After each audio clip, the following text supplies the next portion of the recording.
Welcome to The Explainer. Today we're jumping straight into clinical operations, specifically how to really master the trial lifecycle.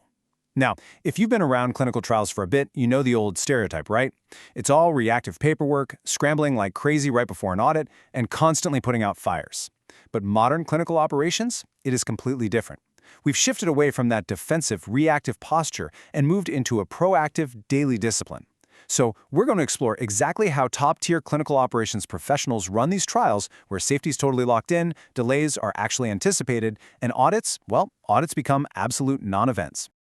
Okay, let's dive into this. Here's our roadmap for today. First up, the GCP and Risk Foundation. Second, study startup discipline. Third, recruitment strategies. Fourth, safety and IP oversight. And finally, number 5, the always-ready inspection.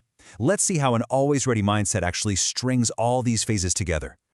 All right, Section 1, the GCP and Risk Foundation. Now, modern trials operate under the ICH GCP E6R2 guideline, and the big shift there is the demand for a risk-based approach right from the kickoff. You don't wait for things to break. And this split right here brilliantly illustrates the core difference. On the left, you've got the villain of the story, reactive scrambling. Risks are found way too late, the sponsor is totally caught off guard, and you're suddenly looking at months of damage to your timeline. But on the right, that's our hero. Proactive discipline. You sit down with a cross-functional team at kickoff, log 20 to 40 potential risks in an active register, and assign real owners. When a risk actually hits, you manage it in days, not months, because, well, the mitigation strategy was already approved. And that brings us to this foundational concept. GCP is the operational language. It's not just some textbook theory you memorize for a certification and then forget about. It's literally your daily vocabulary. When a sponsor casually asks you to bend a rule, or an auditor wants to know why you made a specific call at a site, you don't just give them your opinion. You quote GCP right back to them. It is exactly how you defend your decisions and ensure subject safety every single day. Moving right along to Section 2, Study Startup Discipline.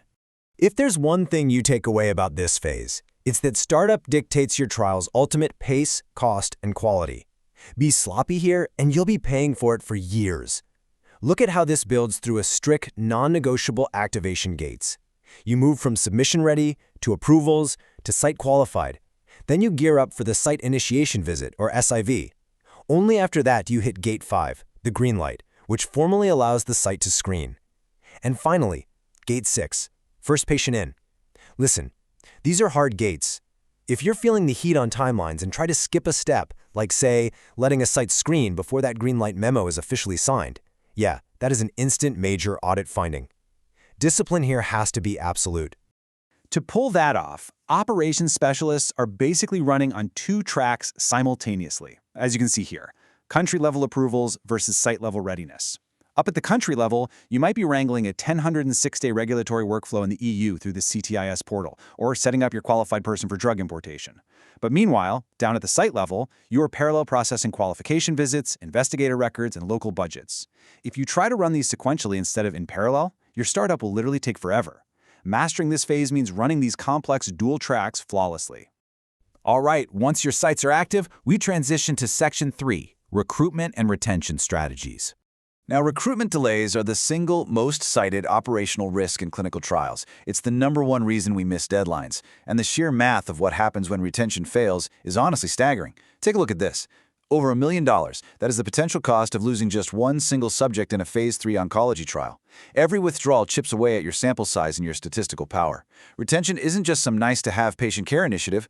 Retention literally equals sample power. If you don't keep subjects engaged, reduce their visit burden, and actually support them, they're going to drop out, and your multi-million-dollar trial could lose its statistical significance. But hey, what happens when recruitment inevitably starts to slip? Because it almost always does. Well, a single quick fix rarely does the trick. You have to orchestrate these multi-pronged recovery patterns. We're talking rapidly adding 10 to 20 new sites, working closely with medical monitors to safely relax protocol eligibility, launching IRB-approved digital marketing campaigns, or rolling out decentralized remote options to cast a wider geographic net. You've got to pull multiple levers at the exact same time to get a lagging trial back on track. Okay, let's pivot now to Section 4, Safety and IP Oversight. In this phase of daily tracking, there is zero margin for error. We're dealing with pharmacovigilance, PV, and an investigational product, or IP. Subject safety is everything here, and there are very exact criteria that trigger our reporting pipelines. On one hand, you have a routine adverse event, or AE. That's any untoward medical occurrence, say a headache or a bout of nausea. You record it, you track it at the next visit. Simple. But a serious adverse event, an SAE, totally different ballgame. That crosses the line into strict criteria like hospitalization or life-threatening situations. The absolute second an AE becomes an SAE, it triggers a mandatory 24-hour reporting pipeline. Just look at the regulatory clocks on this timeline. They are totally unforgiving. 0 hours, the SAE is detected at the site. Within 24 hours, the site absolutely has to report it to sponsor PV. Just a few hours after that, the sponsor evaluates it. If it turns out to be unexpected and drug-related, bam, it's classified as a SUSAR, a suspected, unexpected, serious adverse reaction. And that immediately triggers a 7-day expedited reporting window to global regulators. This pipeline has to work 24/7. If a coordinator spots an SAE on a Saturday afternoon, they can't just wait until Monday morning. That's exactly why having weekend backup contacts is such a critical piece of operations. So let's test your operational judgment for a second with a real-world scenario about investigational product.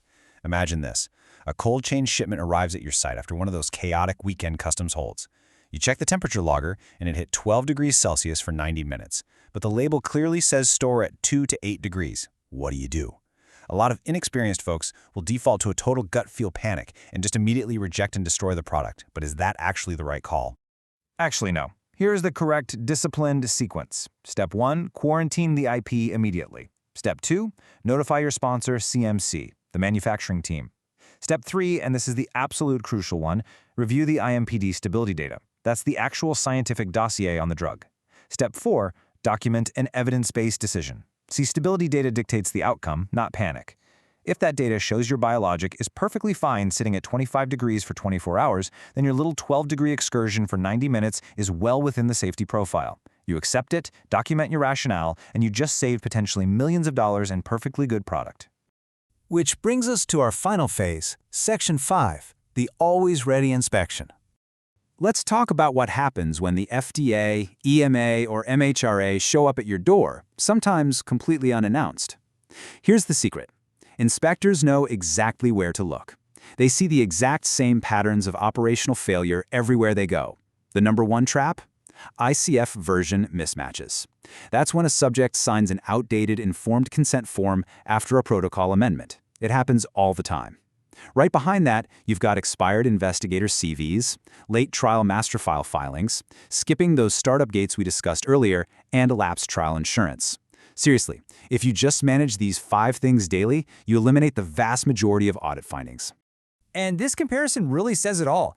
In a world of pre-inspection cramming, everyone is scrambling. SOPs are untested, the stakes feel sky high, and findings just keep recurring because you're only applying temporary patches. But switch to an always-ready posture, you're enforcing a continuous 5-day filing rule. You're doing quarterly self-audits. When an inspector walks in unannounced, a truly disciplined sponsor can provision live system access in like 25 minutes and pull any requested document in under 12 minutes. That level of daily discipline literally turns a terrifying audit into a complete non-event. I absolutely love this concept right here. Cramming creates patches. Daily discipline creates patterns. You literally cannot fake true compliance over a weekend of overtime. It just doesn't work. It's built across years of unglamorous, repetitive daily practice. Filing on time, checking version matrices, holding the line on startup gates. So I'll leave you with this final thought. When that inspector eventually knocks on your door, will you be cramming for compliance, just crossing your fingers they don't look too closely? Or have you already built a pattern of daily discipline that can withstand absolutely any scrutiny? Clinical operations is incredibly demanding, for sure. But by mastering this proactive, always-ready life cycle, you don't just survive your trials, you drive them to successful, safe, and fully compliant conclusions. Thanks so much for joining me for this explainer, and keep building those patterns.